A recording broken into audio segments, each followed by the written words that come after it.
Typically in the morning, you wait at the shanty till 7 o'clock. You get in at 7, you start walking your way up the ladder, climbing up the steel. Every 2 floors, you plank it off. Then you disconnect the bottom of the mast and tie it to the boom on the top of the choking cable. You get heavy block in the job, probably weighs 200, 250 pounds, something like that.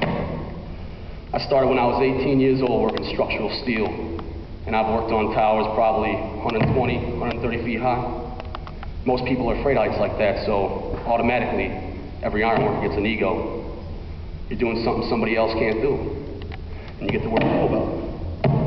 When you're a kid 18 years old, and you have your wrenches in like a holster, you're like a cowboy or a sailor. If I put a 2x4 on the floor, I couldn't knock you off with a stick. But if I put it up 50 feet, a little gust of wind comes by, and you overreact, you'll end up falling off. That's why most ironworkers start off when they're young. When you're a kid 18, just out of school, guy next to you walks the beam, you're gonna try walking the beam too.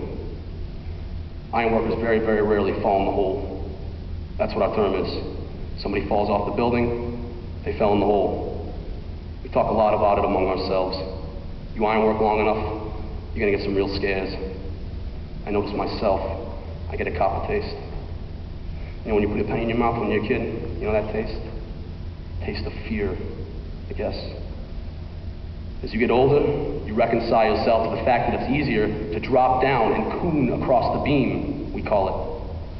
It's easier, but you lose all the hair on the inside of your legs. You can always tell an ironworker because they never have any hair on the inside of their legs. Yeah, another bad thing up here is we don't have any outhouses or anything like that, so we gotta piss in the columns. And everybody's always drunk the night before, so they end up expelling themselves down these columns.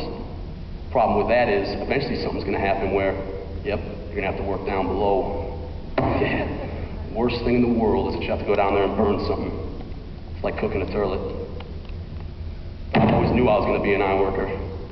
My older brothers were ironworkers. My father was an ironworker. So it was a natural course of events.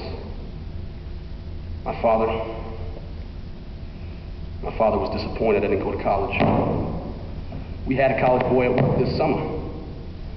One time, he saw a book in my back pocket. He was amazed. He says to me, "You read?" And that's what can get to you sometimes, the non-recognition by other people.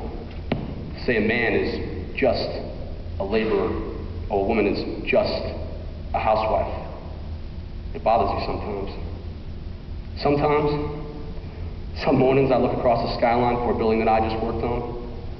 Say that office building right over there. And I see some big fancy car pulling into the parking garage.